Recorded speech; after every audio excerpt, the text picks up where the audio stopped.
Welcome to our 7th Paranormal Native Crossroads with the Paranormal Rangers.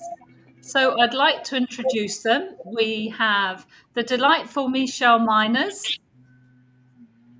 we have Stan, and we have John.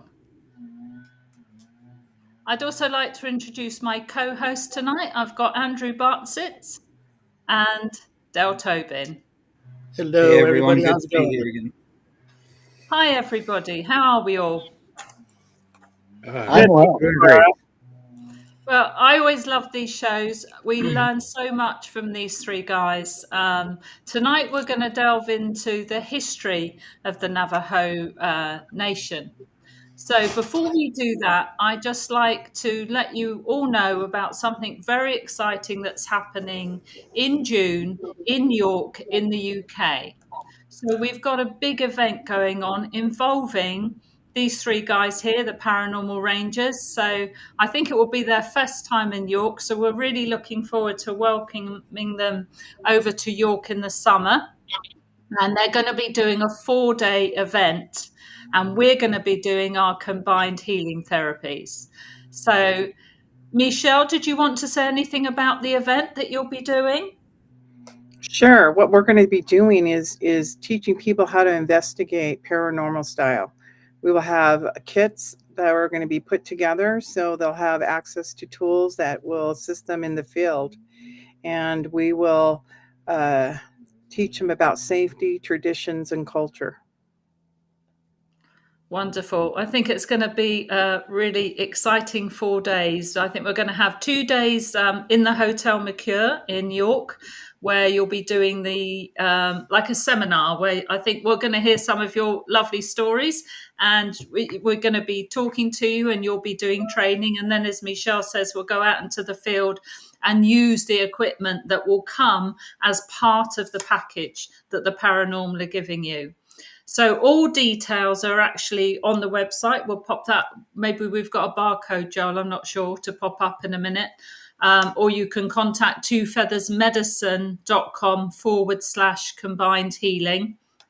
Paranormals also have a website, the paranormalrangers.com. And if in doubt, please email any one of us. And we'll put that up later too, so we can give you the information. But this is an absolutely unique opportunity to interact with the Paranormal Rangers, chat to them over dinner, spend 4 days with these guys. And there's really, between them, there's nothing they don't know about the Navajo Nation, about the history, about the rituals, things they use, and where they're going. So we're all very keen to put the Navajo Rangers, the Paranormal Rangers, on the map. And other than that, there's also the paranormal side of that as well. These guys have been involved with different UFO sightings, Bigfoot, many experiences they have had that they can share with you as well during these 4 days. So we'll also be doing combined. We're doing 2 days of a sacred feminine retreat, and we're doing 5 days of our combined healing. So please have a look at what we're doing on any of the websites, and come and join us, because we'd love to see you all there. Okay, so tell us something. Where are we going to start on the history, guys? Jonathan, why don't you speak into that? Okay. One of the things that I've noticed growing up is that when you take history classes, when you're in grade school, you're taught, Columbus was this explorer that came over and discovered America. And it goes from there. It just keeps going on and on and on. And we're finding more and more that the history that we've been taught all this time is not necessarily true, or it's not the full story, but it's very one-sided. We've been told that the Columbus came over on the Nina, the Pinta, the Santa Maria. Well, believe it or not, those ships' names are incorrect. They came over. The Santa Maria was a ship. The Nina and the Pinta were nicknames for ships. That wasn't their actual name. Offhand, I don't remember what the names were, but the Pinta in Spanish is a word describing a prostitute. So, you know, and these guys actually got lost. They were in the Caribbean and they thought we hit it, we made it to India. And therefore they called the natives Indians. And they enslaved a whole island. They killed a whole bunch of people, wiped out populations through disease, through warfare, and that's all been lost.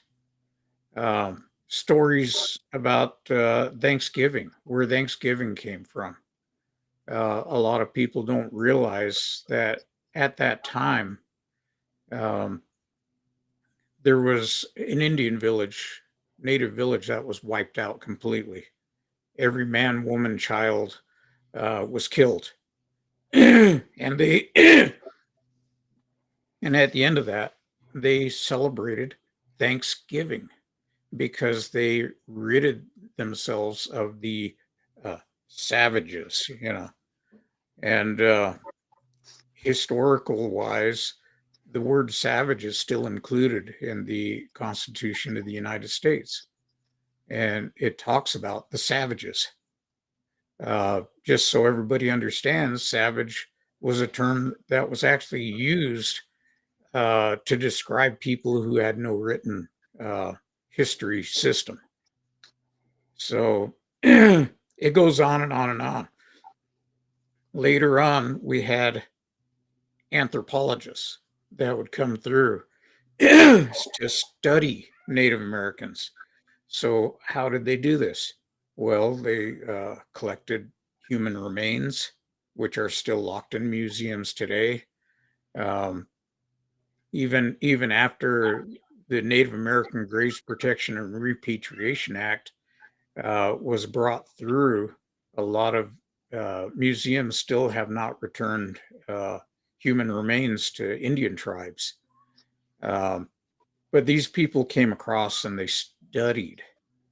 And one of my tribes, I'm part Navajo, I'm part Cheyenne, I'm part what they call Apache Tribe of Oklahoma, which are Plains Apaches. They're related to the Mescalero and the Jicarilla in language. This tribe, they called them Kiowa Apaches because they camped right next to the Kiowa camp. They didn't speak the same languages. They did not intermarry between the tribes. They were completely separate. But what they did is actually really smart. The Kiowa Apaches or the Apache tribes, they were so small. They were over 3,000, and the Kiowas were a big tribe, and they were good in warfare. So the Apaches decided, hey, we're going to camp next to them and be safe. So they were just known to be with them all the time. Um, and so here the anthropologists come and they say, oh, they're next to the Kiowas, so we'll call them Kiowa Apaches. And the name was given, and that was it. So we have a lot of historical references that were made for us. Um, Names are another thing, a whole nother subject. People went to boarding school. They were given names by the boarding school staff, just arbitrarily. You're Smith. You're John. Your last name is whatever. So we have Washingtons. We have we have all kinds of people um, Grants, everything else, all the old names. I knew a guy that was actually named Bronco Nagurski. Bronco Nagurski was one of the four horsemen that played football back in the 1930s for college. And so these guys were known as the Four Horsemen. I guess defense, the apocalypse, right? And somebody named this kid, your name is Bronco Nagurski, and I thought that was just so cool. Um, so there's a lot of misinformation out there, and just understand we're not going to straighten out the world. We're not going to, you know, do anything like that. We're just giving you some food for thought. And we have a history of distrust of the U.S. government, yet our natives are probably the first people to volunteer for the military. On Navajo, we have a huge number that join the Marines because of the Navajo code talkers. Mhm. And so there's just all kinds of information.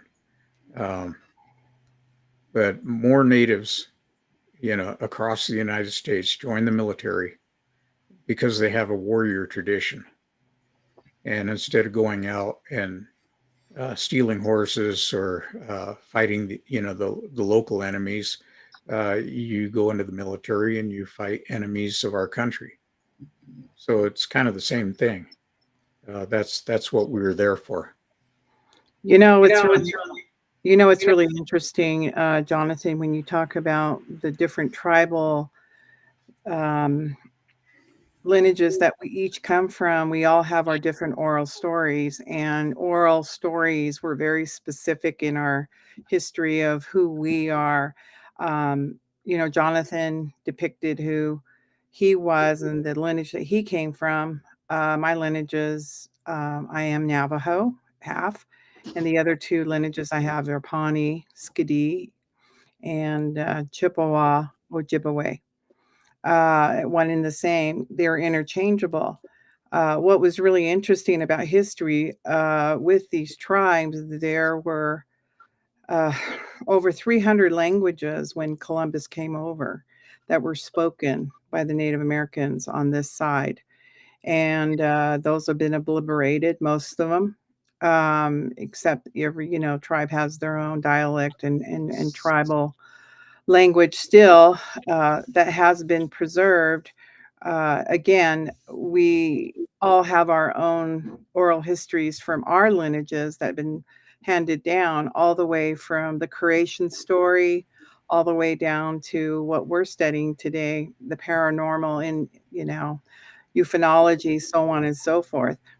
But it was really interesting when Columbus came over. Yes, he did get lost and thought this was East Asia, and found uh, tribes but it was the diseases that caused a lot of the obliteration of Native Americans. And when it started to be established here in North America, it was very intentional at some point that we be diminished in our numbers and that occurred through disease and hunger and removal from our lands that were once profitable for our nations. The Kiowa was really interesting, are the best horse people out there. Quanah Parker, his oral history, is one of your famous ancestors who was a political leader and was loved by both the non-Indigenous and Indigenous people of his time. What's so fascinating is Native Americans have been reduced to 574 registered federal tribes, and there are tribes still not registered to this day that exist in North America. So we all, have very unique backgrounds to the history. We do believe that the the Native American indigenous cultures were here somewhere between 20,000 and 30,000 years ago. Archaeologists, I mean, we've got two histories going on. We've got our oral histories and the history of science in archaeology and genetics. So, so we're telling two different stories, But because ours wasn't written, we did do a show on petroglyphs and other rock formation art. And but we can't entirely interpret that. I think it was Stan who said, or Jonathan who said that it was the language of that time where they were talking to each other through, this pictorial way of communication. Because we did not have a written language and we were big on the oral. And that's why the language is so beautifully needs to be preserved. And we've lost a lot of those 300 languages that I spoke into. So can I just ask, so with like when you grow up in America and you go to school, is it like compulsory that they learn about the native culture in history, or is it up to them? Is there anything in school where, or is it what's it like at school for someone going into like elementary school? Do they get taught Native American history at all, or? It's not taught at all. Okay, that's what I thought. Yeah, We're cast as the villains. Growing up, I always wanted to be the cowboy because the Indians always got killed. Yeah, I mean, unfortunate, but and a cowboy hat didn't look good on me. So, but you run into a lot of stigmas. Hollywood has romanticized the cowboy and made it look so, wonderful. Oh, rides into the sunset and all this stuff, carries a 6 gun.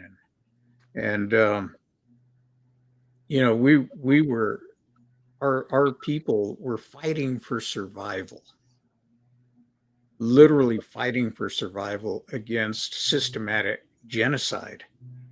And the joke out here is that even today, if we go to the hospital is probably technologically 20 years behind everywhere else.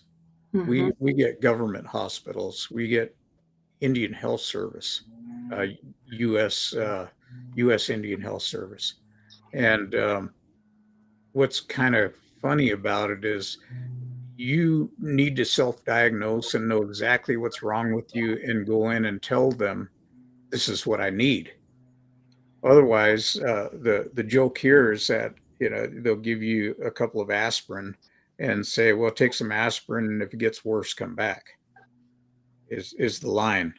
So we say, "Well, they must still be trying to get rid of us." you know, um, so there's a lot of humor. When you're put down and suppressed as much as you are, shows that come out like Reservation Dogs. Um, the humor in there is spot on. Um, you know, Skoden, meaning let's go. There's all kinds of little slang words in there. The spirit that shows up, just But the one that that humor is a survival tool. yeah, it is, and you learn it fast. But getting into the oral history, the Navajo have a tradition that goes back and says that they first, there was darkness. There's a world of darkness, Mhm. and that the next world came up, and it was more of an aquatic world with water everywhere. There's a succession of worlds. Depending on which medicine man you talk to, it could be 4 worlds or 5 worlds. But the Navajo people came through these different worlds, and at one point, they come into another world of giants and insects, and the the people can communicate with them. There's first man, there's first woman, there's the hero twins. So in Navajo tradition, if your family has twins, that's considered a blessing. Um, and it goes on, and then we see a hole in the sky they put a couple of reeds up there and climb up into what they call the shining world, which is this world. And so, according to Navajos, uh, we've always been here. It's not like you know, and me and Stan have discussed this many times. We're always trying to discover what is the reason for certain things happening, certain things that go on. And we came up with the idea that this that this whole thing has, I don't know, it's could be dimensional. That these things the coming through the different worlds, the dimensions are the only thing that would truly explain it. And so we started heading on that direction. And we finally got to the point where where we came up with this theory of dimensions that, and it covered everything. It covered every phenomenon. And we So have not found anything. the journey of the stories to the myth go through multiple dimensions, worlds, eras of world's history, until you arrived at Earth in an underground scenario, and then were birthed on the surface of the world. Well, the idea is that we were in a world that had sky and water and everything else, and we saw a hole in the sky. And when we climbed through that hole, we came into this world. So it's not necessarily coming through the ground. We think it was a dimensional gate, where they just transitioned to this world as a people. Okay. And One way or another, you went from one place to another. And it's not a matter of through something. There was a change in frequency from one place to being a new place. right. And what's interesting is that other tribes have similar stories Yes. of appearing here, of coming here. And most tribes in their languages call themselves the people. The Navajo called themselves Dene, which means the people. Um, the Fremont and the Utes called them An Navajo, which in their language meant the ones who till. So, because Navajos were very agrarian and grew crops. So, and interestingly enough, the way they tilled their field was to make a spiral in the field to grow the crops. And that's really old knowledge. And it's interesting how that spiral keeps popping up over and over consistently. So, is the term starseed something that the Navajo or Native Americans would have used related to how you came to Earth, or is that something that you've been labeled later?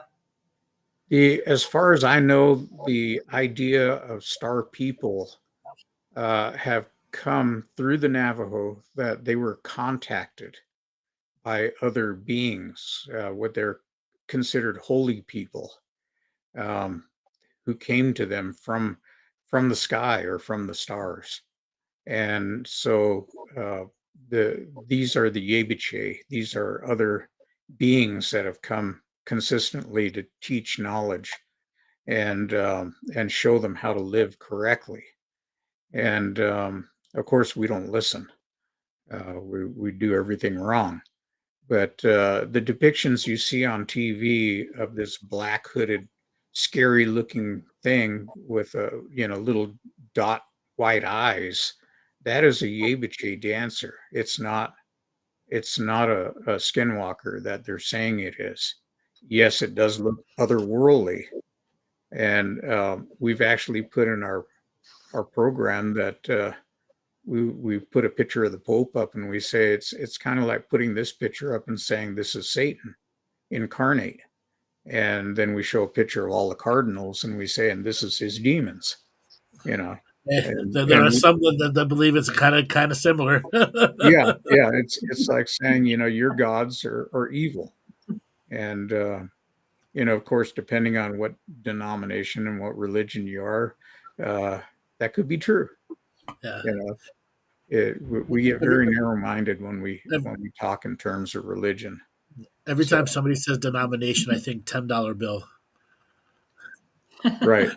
Because money and religion go hand in hand. Oh, really? Yes. Well, I find it really interesting because in the Pawnee religion, we talk about the creation story as we look to the constellations. And the constellation, the gods came down. Kirawat was the one who gave us the knowledge. And there were, the creation stories where the Navajos came from beneath the Stargate, what he was depicting. But they came directly down from the Palladius solar system and taught us how to set up our crops, our weather systems, how to design the community in such a way that resembled the star constellations. And what was really interesting last night, I was reading on the news that the Aurora Borealis could be seen on this side of the continent, even all the way here to Utah. And because of the cloud cover that the weather storming we're having here with snow and rain, I went out at midnight to see if I could see some of this illumination from the Aurora Borealis. And that's what we as Pawnee look to as being one of the gods, one of the messages, one of the signs. That there are things there are messages to us as the people. Unfortunately, I was not able to see that, but that's kind of some of our lore that we've been given through creation stories, and it is a fascinating way how we were directed by those gods that we came from, So I'm sorry for the background noise. My neighbors are now mowing the lawn. I will mute. It's usually Andrew who has a lawnmower in the back. Yes, I have the curse of the 130 grass cutter. Yeah. This is very unusual. Passed on to my dear friend Michele Meiners. They've timed it just right.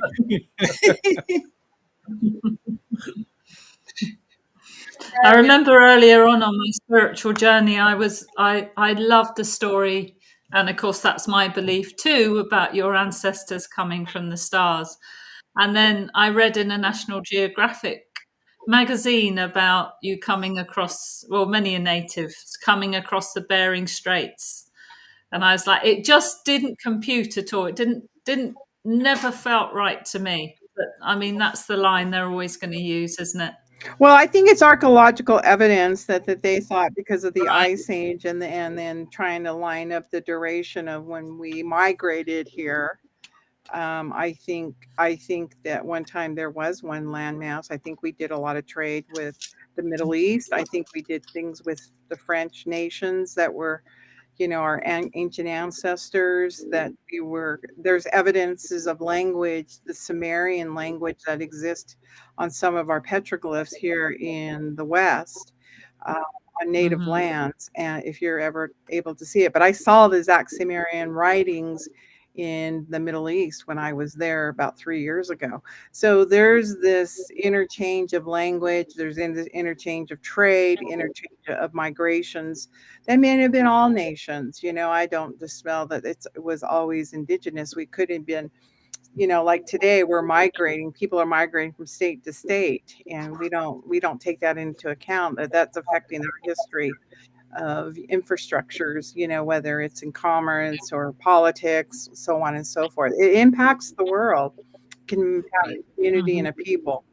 And if you were to lower the ocean levels 300 feet like it was during the 11,000 to 16,000 years ago, you would have what's called Donnerland. Basically, Britain was surrounded by lower lands. Donner Land would have stretched all the way Mm. to Iceland, and Iceland all the way into Quebec into Canada. And the ocean would have been much smaller. The ocean shelves, 12 to 15 to 25 miles off, would be considered beachfront property. Okay? 300 feet lower, that's where all of those societies had full interactive trade because the oceans were much smaller, the currents were much different. They could actually go there by land, and even they had great survivability skills when dealing with, traveling over large forms of ice because there were still many things that lived on the ice and under the ice that they could feed off of. And whale blubber to burn, never be cold. I received an interesting archaeological magazine of a friend who's an archaeologist friend of mine. And now a gentleman from a tribe, which is the Ojibwe tribe, has said that their language ties into the Middle East.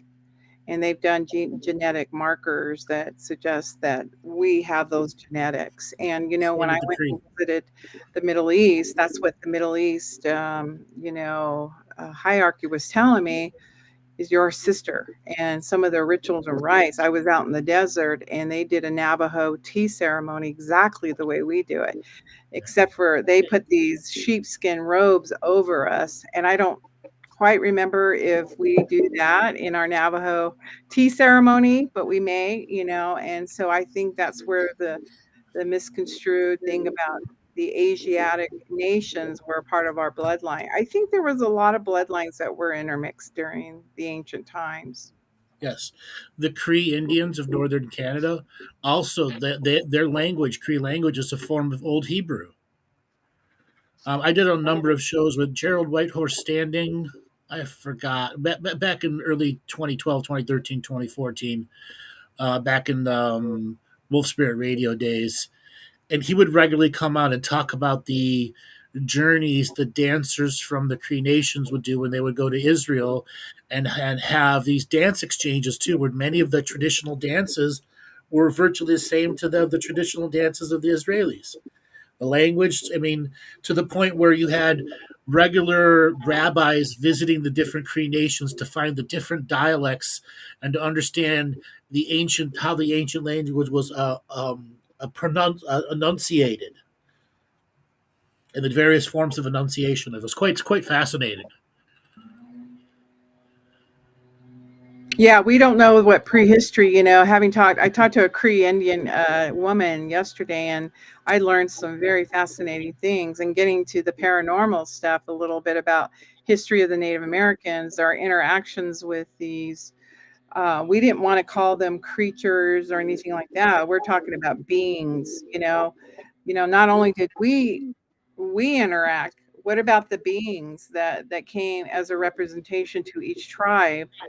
And she talked about the Bigfoot, Sasquatch in their nations and their belief systems around the Cree Nation. They talked about the little people, talked about the Bigfoot. And, she told me that they're direct in communication with these beings today and that they have a interdimensional presence.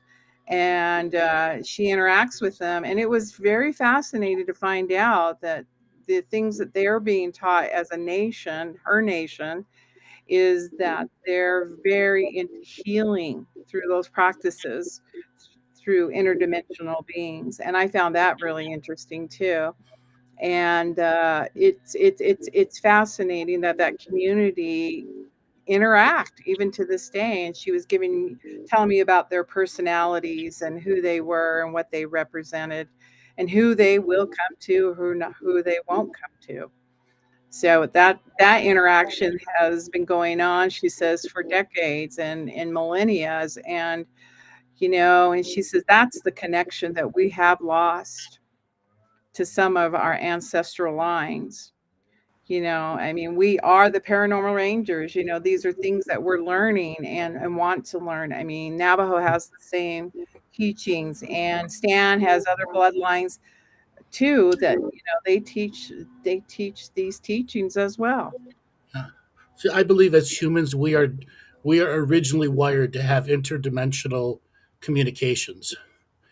And right now, our spark plugs and wires are misaligned. It's a matter of changing the plugs and the wires, letting them go to the right place, and our engine of consciousness will naturally be able to flawlessly flow between this dimension and scores of other dimensions, as long as they don't compete with each other. And that's the nature of faith-based communication. There's not a competition between multiple forms of subject matter.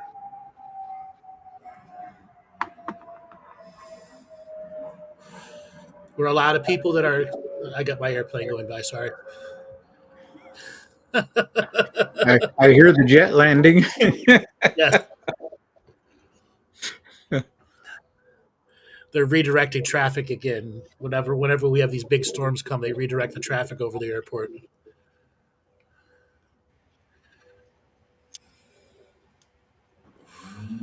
So in that non-hierarchical order, we're able to process the many different forms of interdimensional communication, like the Bigfoot energy. Okay, it's been prevalent in humanity when humanity was a high society. It's just not written the way you would expect. An example, you look at the Egyptian culture, they have many animorphs that have many different shapes and form. And there are many things that could look like a Bigfoot inside Egyptian society. Okay. The same with many, many others. Also, I believe Bigfoot have gone through an evolutionary journey where they have earned a shape-shifting format, meaning they don't just have a Bigfoot format, they have several other forms that they can change into.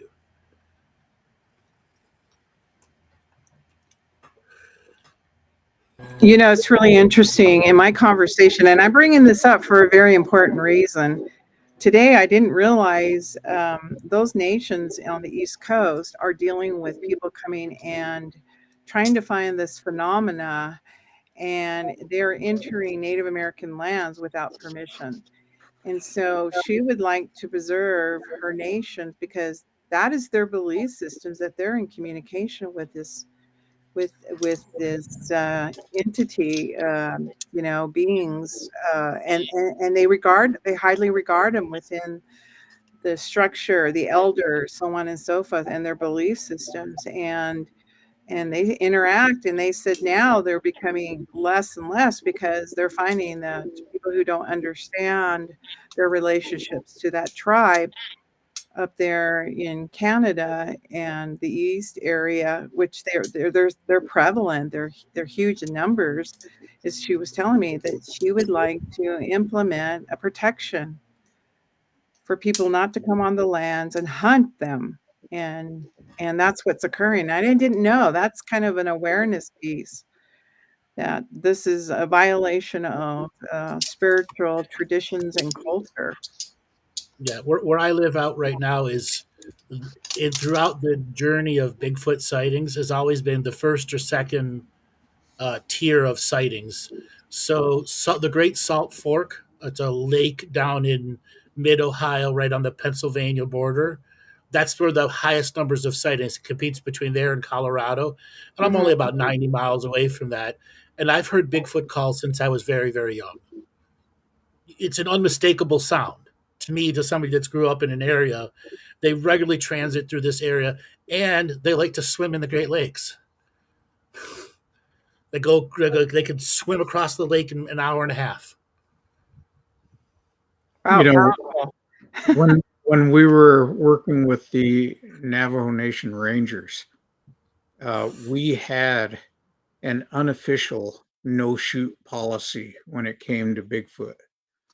And the reason we did that was not because, oh, let's save Bigfoot, you know, and because people were actually going out and saying, I want to go hunt it. I want to kill one and be famous and get a reward, you know, or whatever to have this body.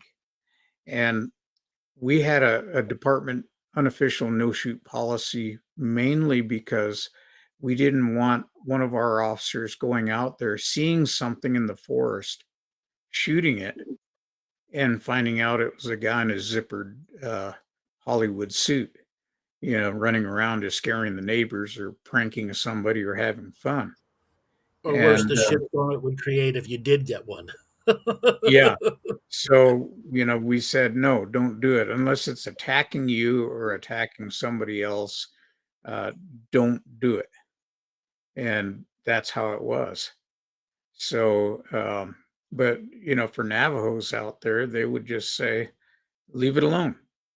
Uh, let it do its thing. You do your thing, and, just don't bother it.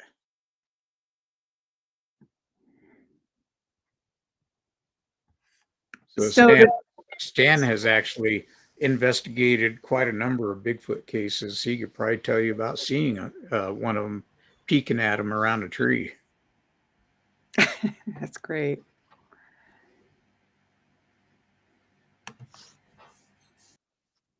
I think it was back in 2014. I was taking a picture of the new studio they were doing, and there was this little side window, and I didn't know what was there. And then everybody started blowing up the side window, and there's this Bigfoot standing outside the window. I was about to say that, Andrew. I Literally, remember that. I remember 12 you feet showing. from the window, yeah. Well, I think each of You us got a have had photo an as well. experience. Yeah, I have a full Yeah. photo of it, everything, yeah. Yeah, I got one too. And but it's really interesting. As I was speaking with this Cree medicine, I'm going to call her medicine woman, even though maybe she's not an official, but the way she was talking about the healing aspect, it became such a positive conversation to what we were saying, our beliefs and their beliefs, based on experience. And so back maybe anciently, the Navajos had a different experience. And I asked her about in our Navajo belief system, if you stare at the eyes of a Bigfoot, you lose your mind to mind control. And she says that is absolutely what you want to do. Because they give you knowledge. Someone's trying to prevent you from not believing that, and I thought that was a really interesting answer to something that what we really make belief systems being in our history, and based on somebody else's experience, maybe something that happened anciently, just like today we are. I was telling her, I said, do people find you crazy because, your practices are this? And she goes, my own family thought I was crazy until they had their experiences, her brothers, her sisters. And I thought it was a really important conversation because I think because people don't have their own experiences, they tend to criticize what they don't know. And I think that's the loss of our history being moved to reservations, taking away our culture, our belief systems, trying to force us to forget that we are Native and not adopt another way or culture, which we're done forcefully. And I think sometimes, if these things are being restored, why are they being resisted by the very Native Americans who want to practice these things? And I think, again, it's just not being able to have those experiences, and believe it right away. As well as the cultural appropriation that was forced upon the various aspects of their lineages that had to take on Christianity and wanted to have a dual belief system without being persecuted. Hmm. Then it creates a whole different aspect of fear, non-fear, whole different aspect. Well, it's not God versus it's a natural being. Growing up, I had all forms of things trying to communicate, and the only validation system that worked for me was the mental image of what it was, what its true image was. And if I didn't recognize its true image, it's not something that I would allow through a form of communication. And as this skill set evolved and evolved and evolved, it evolved to my natural belief, my natural faith growth too.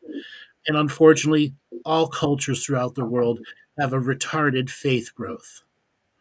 One way or another, that growth of faith is going to have challenging subject matters that mar faith, damage faith, and we are forever in a cycle of repairing faith, losing faith, repairing faith, and losing faith, Hmm. which makes it very difficult to maintain high frequency or interdimensional communications. Yeah, according to Navajo medicine men, Bigfoot was contacted somewhere around the 1600s. Mhm. when the Spanish brought horses into the region, and Navajos obtained horses. And they said that they found one north of Gallup in a place called Coyote Canyon. And they roped it. They were using horsehair lariats that were braided. And they roped it, and they said that this thing sat down between the horses after it was roped. And when it sat down, the story is that it spoke to them in Navajo, Hmm. Mhm. and it told them, "If you will take me to Mesa Verde, I will not bother you again."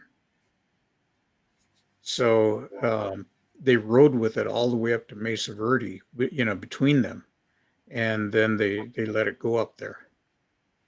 Uh, what's interesting to me about that story is that if they were looking at it in the eyes and it's projecting to them, they would hear it in their own language, um, as opposed to it being a verbal language. Yes, very much for me too. Now, there are stories of Bigfoot in the forest imitating the cry of a baby or of a woman calling or screaming. And so there's just so much confusion. There's so little that we know. Mhm. And, how do we expand that knowledge? I want to add this. Humanity has its good, its bad, its neutral, and it's morally transient, meaning their morals change to whatever the times tell them to do. I think that can be fair said even in the Bigfoot communities. They will have those that are morally transient based off of the deeds done to them. Mhm. The application and the arrival of the white settlers who did terrible things to them and vengeance back. If we look back to the story of the two lions that are in the Chicago Museum, The Ghost in the Darkness, they killed like 300 humans before they were finally killed. Right. And lions never do that. They don't hunt for sport. Okay, they don't. Inevitably, if enough negative things are done to you, you're going to turn to another way. And I think today the populations of the Bigfoot have been reduced to such a level where the moral authority of non interference, do as much good as you can, has taken over their ideology. But there will always be those that don't see that ideology. Another thing can be said, there are things that are not Bigfoot that we might identify as Bigfoot.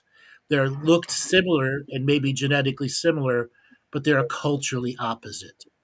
Native American cultures called them giants, all different sorts of aspects of things that would hunt humans and eat humans too. Inevitably, some of them have survived the many purges that has gone on.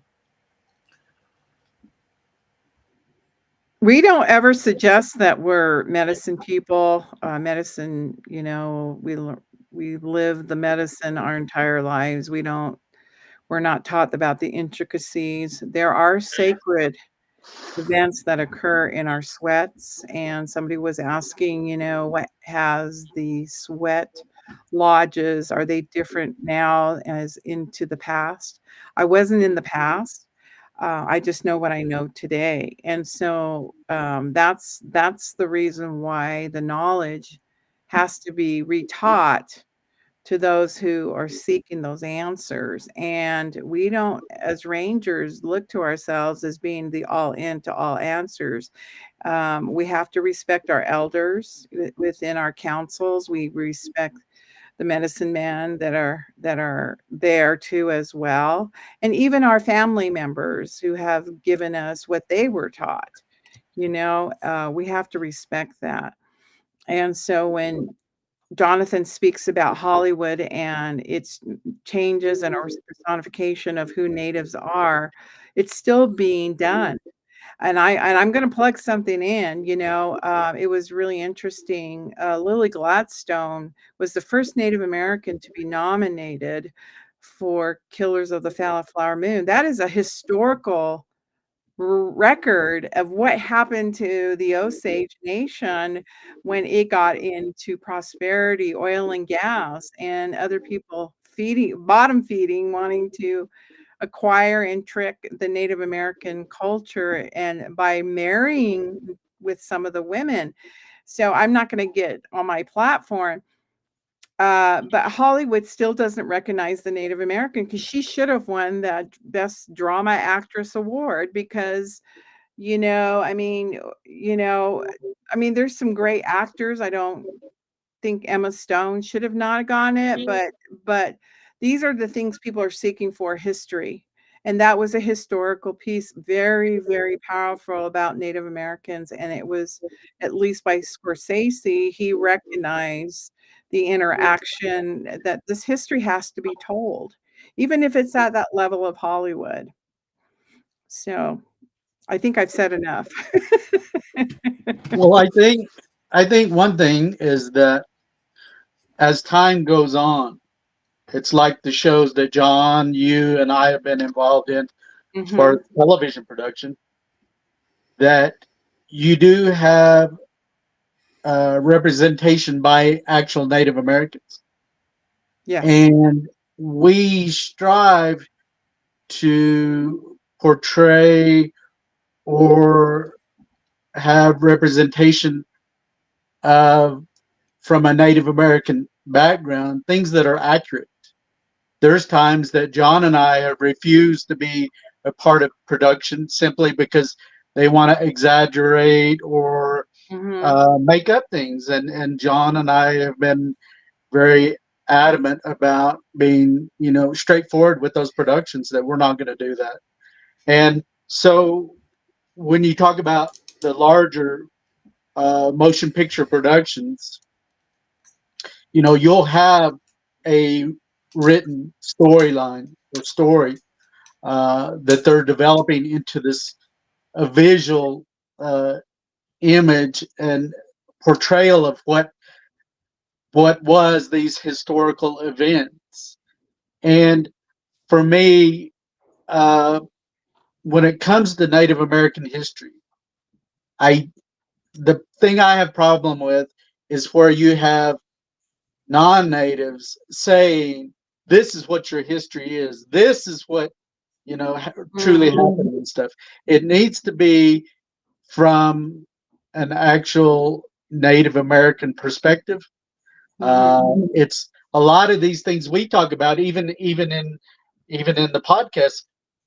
Sometimes it can be hard to convey these ideas and thoughts that are native, that we are taught, that we have experienced, that are of a paranormal and supernatural nature, and conveying that into a non-native English speaking perspective. And although for us three that is what we've chosen to do, and I just think that we all have a responsibility that are involved with conveying information, whether it's in production or writing a book, even, to accurately convey to the best of our knowledge these things that we were taught, and not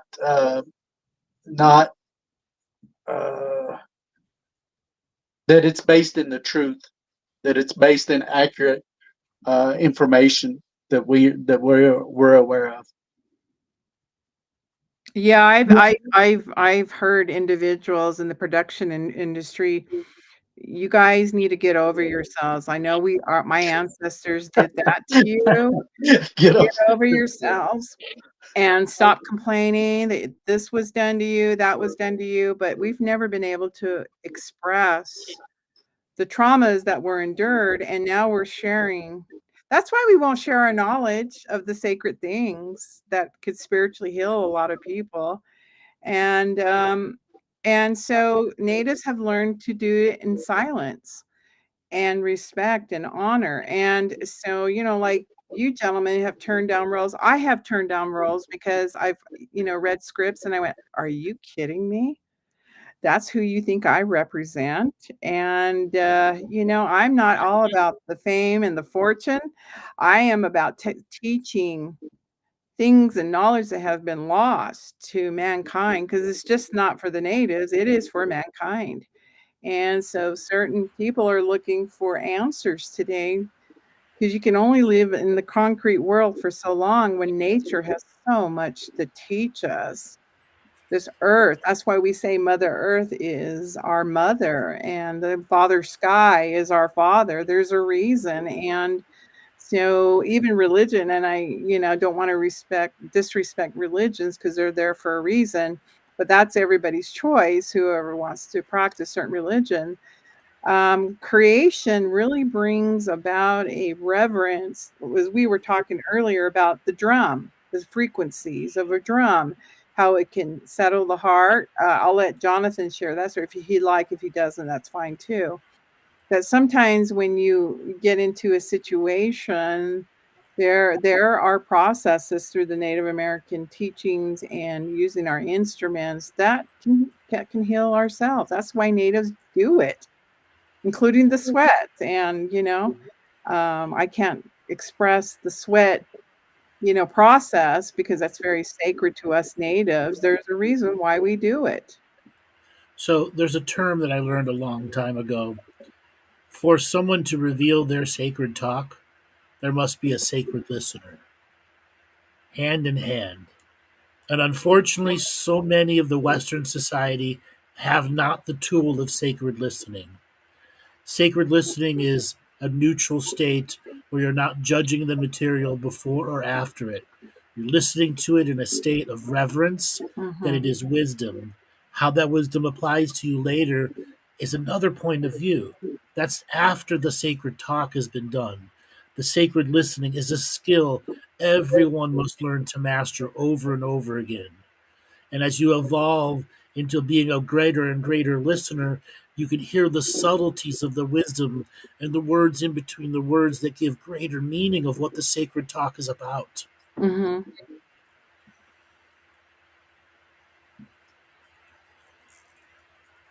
So many. One thing I would like to address, somebody's asking if there's a relationship between what is known as a skinwalker or a wolf man or a dog man. And, John and I have discussed this topic quite a bit. And uh, if you look at other phenomena like the Bigfoot, throughout the world, internationally, there are references to what is being described as a Bigfoot or Sasquatch.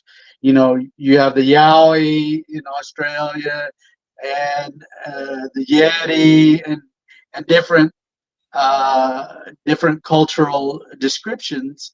Mhm. But with the Skinwalker, John and I and Michelle are aware of how people that practice certain things uh, within tribes that's related to witchcraft, and it involves the shape shifting, and there's a certain ritual and practice, and so there is the possibility that throughout the world there are people that have the ability to tap into certain uh, rituals and belief systems that allow for the more or less the shape shifting or changing from one form into another, like human form into an animal form. And so, from my viewpoint, I think that in a way these forms could be viewed as related. The rake, is a common phenomenon that people are seeing and recorded. And so, but I think John and I have been clear about within the Navajo culture that this thing that people refer to as a skinwalker that when people practice the ability to change form like that, it's only being done for one purpose, and that's for a negative purpose. To the intent is to end up causing harm or injury to another individual. And I would dare say that if you looked and really delved into the investigations and the data behind these things that where people are changing form, that it's primarily for a negative purpose. You know, they're not doing changing form and going out and doing good things for other people. It's done to either terrorize or to harm or cause injury. So in that respect, I think, yeah, there's probably a commonality or common relationship. You know, So Stan, it thank was you for the interesting question. that it was a really good question, because I was told by a Native American leader that skinwalking was the form of changing the ability of for human form into an animal form, was for time travel and only time travel. There was a time in our Navajo history that it got corrupted, and so I'm And that's saying, what I've learned too. yeah, That's exactly what yeah. I was. And that now we instill fear into lore that has turned and been twisted around, but those were sacred among only the medicine man could do that type of time travel. And it probably took years, but there's always somebody in the crowd that always thinks they can do it better. And then, you know, whatever the negative they put on it always sticks with the nation. We do not, as Native American, practice time travel in that way or skinwalking. When It's it comes to shape shifting, I don't know if John would be willing to elaborate just a little bit on the contacts we made with individuals who mhm. advised they were practicing this and why they were doing it and that of that nature. If John Yeah, would. the some of the people that we've talked to indicate to us there's absolutely nothing to do out here. You have no TV, you have no electricity, no running water, and that's probably 75% of the entire reservation is like that. And you're talking, you know, close to 500,000 people that live on the Navajo on 37,000 square miles. So there's a lack of anything to do for a lot of these kids, and they get together. They want to have fun. They want to go, and just like any gang, you want to control territory, and so they change shape to go out and do this. Now there's different classifications of skinwalker. There's these amateur types that are learning how to do the change, but they're not learning any of the other stuff. There's another one that knows how to use plants and herbs to poison people. There's another one that's very very deep into this, and it becomes a religion all in itself. And many people say that in order to gain this type of knowledge, you have to sacrifice somebody that you love dearly in your family to obtain this power. Uh, you know, that's something that I don't think, you know, too many people are willing to do. Um, whether it's your brother, your sister, your parents, you know, somebody is it, the key there is that somebody who is very very dear to you, and then you know you start learning this stuff. Now, once you're into it, there's no going back. You're in for life.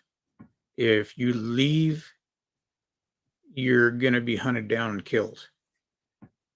That's So, the procedure with some of these criminal gangs. Once you're in there for life. And if you try to get out, they will try to take your life too. So It's interesting. So you have this situation, and then um, practitioners will, in the past, have dug up bodies of people that were buried and taken the jewelry and gone into the border towns and sell it. And we saw that recently with mining operations where they were disinterring graves.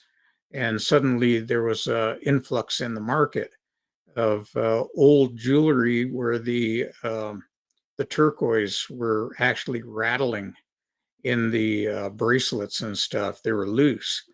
That was because in the old days they used cardboard to back the turquoise.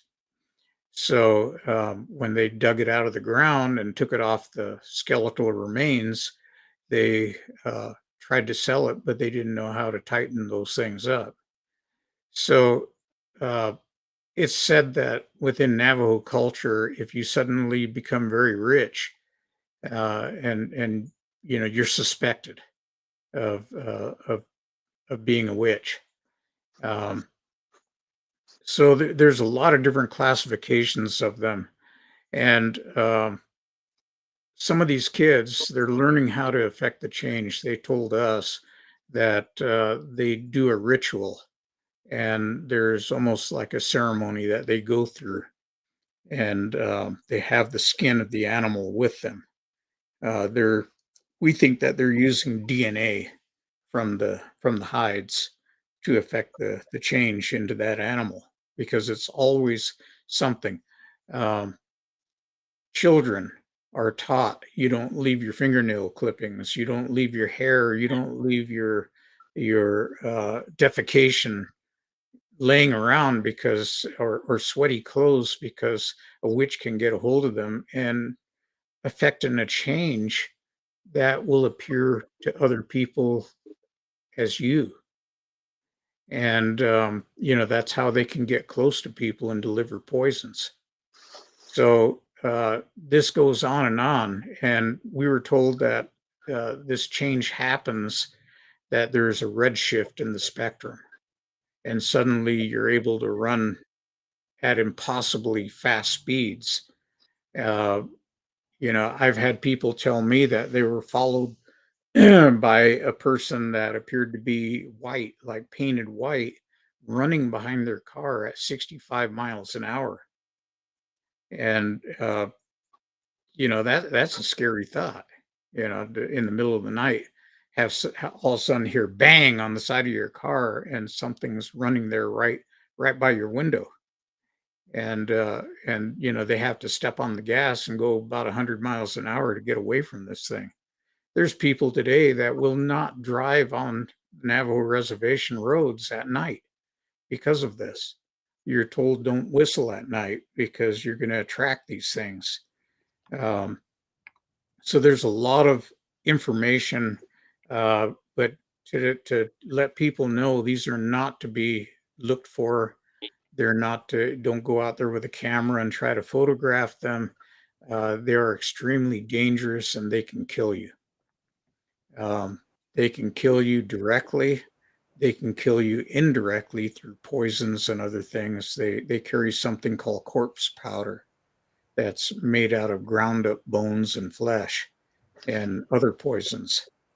And if they blow it your direction and you inhale it, we've seen a couple of people that have been poisoned, and the doctors can't tell what it is.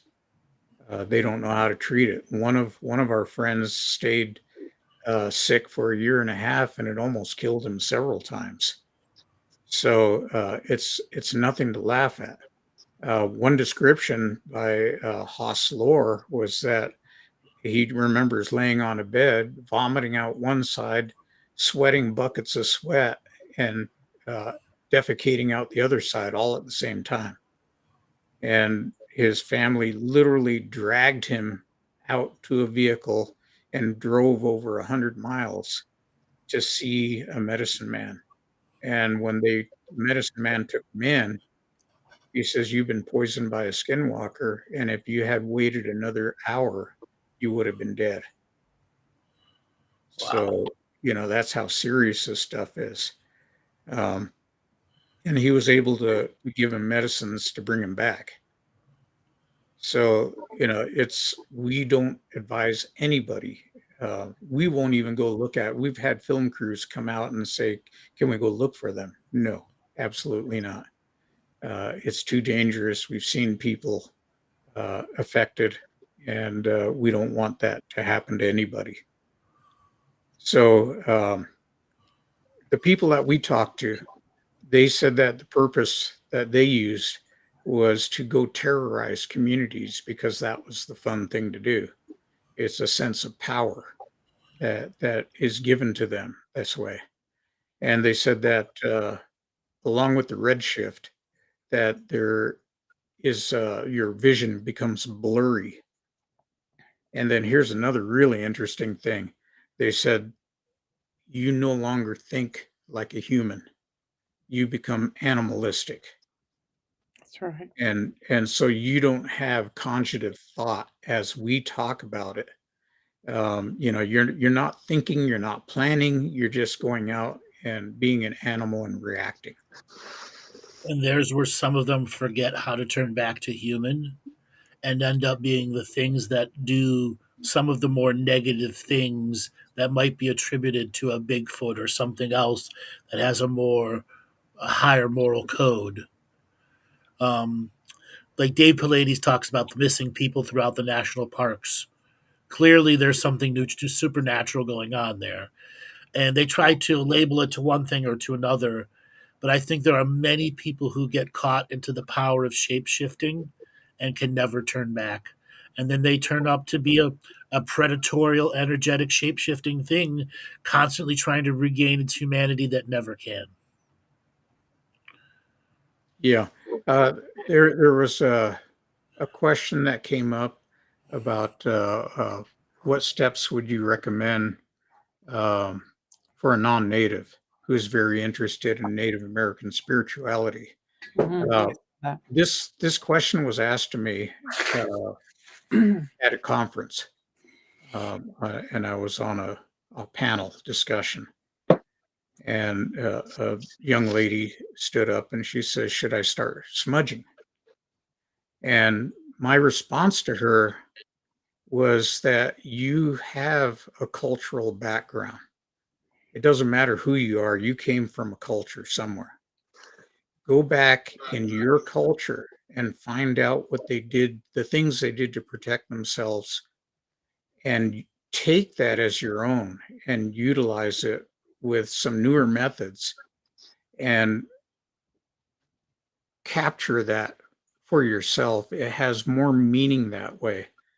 Um, don't just copy, um, another culture, but take the best of what you find. Research it, study it, and when it comes to things like smudging, we always tell people, please don't burn your house down. Uh, and don't come back to us and say, "Well, I tried what you told me and my house caught on fire." Um, when you're doing this stuff, you're playing with fire, you're playing with coals. Um, it can get dangerous. I've been to the point where I'm walking around with a cast iron miniature frying pan, and it's too hot to hold, Mm-hmm. and so I have to put on these silicone gloves to keep my hands safe. Um, if I'm walking through the house smoking rooms, so but really take this stuff, take the best of what you learn, find out in your cultural background what was done, and utilize it, and it'll have more meaning for you. Go And ahead. one other thing that's critical in that is that when you go through these protective measures, procedures, even a ritual, would you could say, there has to be the intent within you of uh, with that being a uh, sacred thing that you're doing, and not just going through the measures. If you do that, it's not gonna have the desired effect you're needing or wanting with that. It has to be something that you in your mind um, uh, invoke or have the intent for protection, and or at times when you're reaching out to um, uh, ancestors or guardians or those protectors. There, it has to be within your heart and your mind to truly have an effect with those kind of things. Jonathan, When you were talking about, having to use a cast iron pan. I've run into that myself many times. And I went to the dollar store and I got an old Chinese wok that had a great metal wooden handle on it. Solved all my problems. A $2 wok from the 1970s did everything. Never caught myself on fire, dripping, burning embers everywhere, because there are sometimes you have to give a spot extra time. And I True. want to bring this up. You were just talking about faith and intent. And I Mhm. like to break things down as baby step faith intent and adult intent. And an adult intent uses all of your comprehension wisdom about that subject matter and the density that's in a place. Baby steps allows others to lead them. Okay. When you're using that adult intent and you run into an area, I do my work here. All right, other people come here. You've got to start contemplating the volume of people who might be leaving what I call dust bunnies or Velcro energies or straight up toxic garbage. Hmm. And you've got to go through the list and a checklist and go, I have to neutralize these various subject matters. And I need a frequency and a vibration to do that, be it through prayer, the intent of prayer, or the action of repetition. Repetition does create an illumination when you do it enough times, and your adult intent is a part of the greater growth process. Years ago, I called it spiritual hygiene. Just as you would brush your teeth, vacuum your floors, and change your sheets, there are certain high spiritual hygiene things one must do for themselves on a regular basis and find what works and learn to be in that adult intent as much as possible and not allow yourself that baby intent where you're really not putting your real power behind it. Andrew, you're speaking about safety measures. Really interesting. A while back, years ago, people were paying to do sweats, and be very cautious. People have lost their lives when done incorrectly. True. Uh, That's right. and if you're paying for a sweat, then you shouldn't be there, because this is not something. Spirituality is not something you pay for. It is there. There's not a tithe to it. It's just you raising your It's it's belief system in something that's greater than yourself, and we call it the creator. right.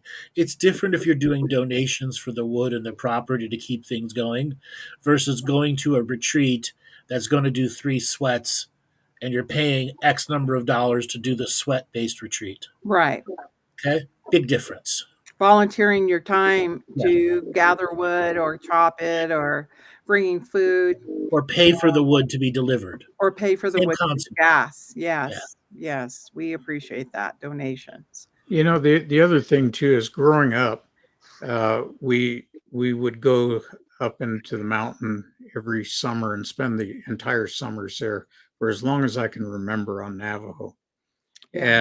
And we had a small pond out back of the cabin, and next to the pond was a very small sweat house, Hmm. big enough for maybe 2 or 3 people. And taking a sweat was actually a way of taking a bath, back in the day. It wasn't this big thing where everybody got together and got in a teepee and all this stuff. Um, these are Native American church ceremonies. Hmm. Uh, but this was something that was done on a pretty regular basis, just in the normal home.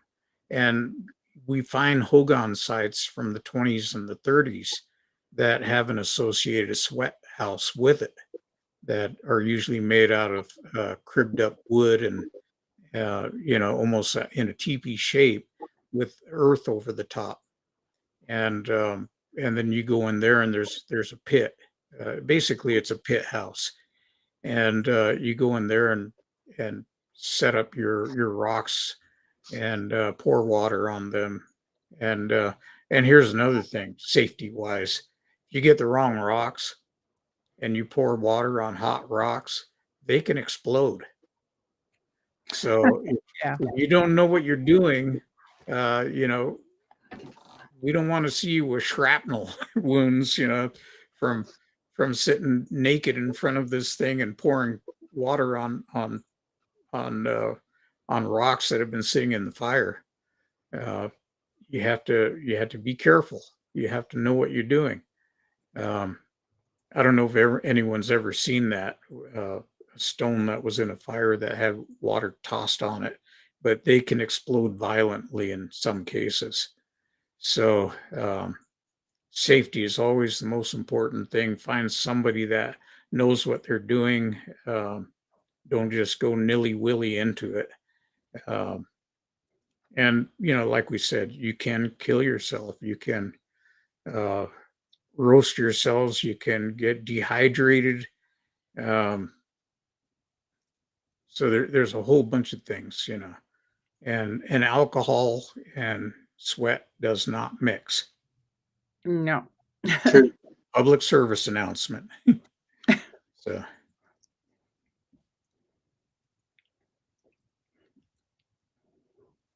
Well, guys, we've come to the end of the show. We've had a really, really fun time.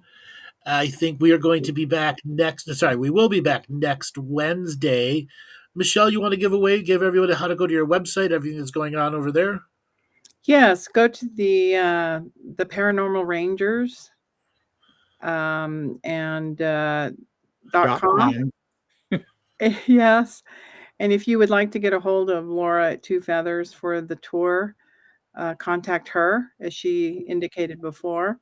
We are going to be in York, England in June, teaching about some of these methods and our culture, and exploring how to safely explore paranormal.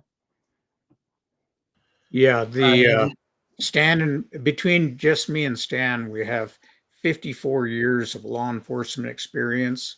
We've got 22 years combined of paranormal investigations.